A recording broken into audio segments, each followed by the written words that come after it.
dal leen ak jàmm ñu koy tàqan yi yéeni kaay xëyandoo naka ñoom ñëpp naka benn xët benn mbir la ñu xëyee naka moo di procès bi war a dox ci diggante Ousmane Sonko ak Mame Mbaye Niang niki tey jii Dakar sous haute surveillance na ko yéeni kaay bi Sud Quotidien xëy fësale ndax Dakar nag fi mu toll nii mu ngi mel ni naka barada bu ñu teg ci xal ñu ngi koy surveiller bu baax naka foo teg sa gët rek yaa ngi seen takk der yi takk bu dëgër nag te taxaw nag di xaar naka ñoom nag njort nañ ne manifestation mun naa am ci procès boobu nga xamante moo war a dox ci diggante Ousmane Sonko ak Mame Mbaye Niang Vox Populi di ko feelu te naan encore une journée d'incertitude maanaam nag ab xiini mini dëgg nag moo am ci bëccëgu tey jii ndax ñu bëri jàpp nañu rek naka saa suñu naka mun naa jax-jaxi audience spéciale dem si fait spéciaux si diggante naka ki nga xamante ni si moo di Mame Mbaye Niang Ousmane Sonko yéene kaay ni naka gannaaw bi nga xamante ni si dañoo dal dee laaj si diwaanu Dakar nag yeewi terewul naka moom mu dal dee manifester ni ki démb yéene kaay bi naka di dikkaat ci avocat boobu nga xamante ni moo nga duggee woon naka ca France di Branco naka dañ koo refoulé gannaaw naka ba mu na tegee tànkam foofu ci AIBD delewaat nañ ko ca France yéene kaay bi ni naka moom moomee nag du bokk ca mbir mi Walf Quotidien dikkaat ci procès Mame Mbaye Niang ak Ousmane Sonko Dakar sous haute tension si jamono ji naka ñoo ngi njort nag ak i jang-jangi ak i jalte-jalte naka ci bés ni ki tey naka yéene kaay bi di ko feeñ un face à face décisif jàkkaarloo boo xamante ni nag tey la lépp di leer tey la dëgg bi di feeñ diggante Ousmane Sonko ak Mame Mbaye Niang seen nataal la yéene kaay bi fësal ne boobu ak léegi naka mbir mi ñu ngi koy yootal di ko yootal nee na tey ji naka la mbir mi yëpp di leer tey la xol yëpp di tooy le quotidien yéene kaay di kat naka di ko feelu te naan na fin des marches tension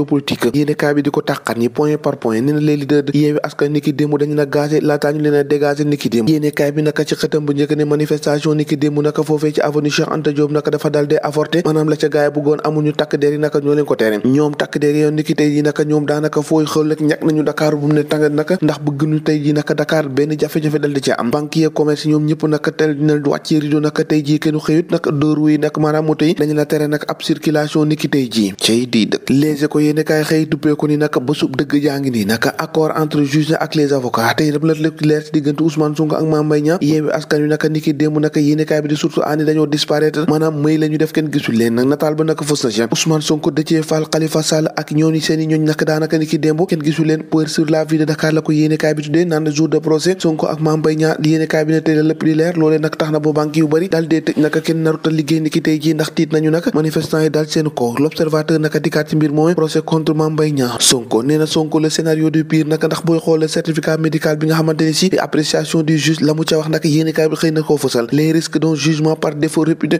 contradictoire yéene kaay bi ne naka boo moytu nag Ousmane Sonko moomee mun naa bañ a déféré ci li nga xamante ni si moo di convocation boobee yéene kaay bi dikkaat ci loolee appel à manifestation de Yewwi ça n'a pas marché à Dakar ndax jàpp na ni ki démb nag manifestation bi gars yi doon woote loolee mujjeewta am nag police moom dafa étouffé tentative bi nga xamante ni moom la gars yi tegoon ngir marche nag marche boobee naka yéene kaay bi di libération moo tax naka daanaka booy xool ci te kër googi si jamono ji kataki der yaa ngi ko wër ndombo fees fa del la ñu daal dee def na encadré ko ba mu fees del na yéene kaay bi ne ndax jaroon na ko yéene kaay bi ne ah kay jar na ko ndax la ñu gisoon naka ay bés bee weesu naka la ñuy bañ mu dalaal leen tey tribune yéene kaay di kat ci chamboulement maanaam naka ab jëxiini mini bi nga xamante ni moo am ci administration territoriale ana lan la Macky Sall di waajal ana lan la ko Macky Sall di yoot naka yéene kaay bi ne 47 nouvelles nominations xamante ni moom daal di koy def ci 46 départements yi nga xamante ni moom la mbir mi daal dee concerné yéene kaay bi di tribune naka ci la xëy xëtam bu njëkk yéene kaay yu bari naka dikkaat ci mbir moomu te xam ne naka tey jii moom saa su ne naka mbir mi mun naa tàkk naka loolee nag la ko sooke naka moo di procès bi war a am ci diggante Ousmane Sonko ak Mame Mbaye Niang lu ci munti xew dina xam ne lu du jàmm ko gën ñoo ko déggandoo jaa ngeen jëf ba ëllëg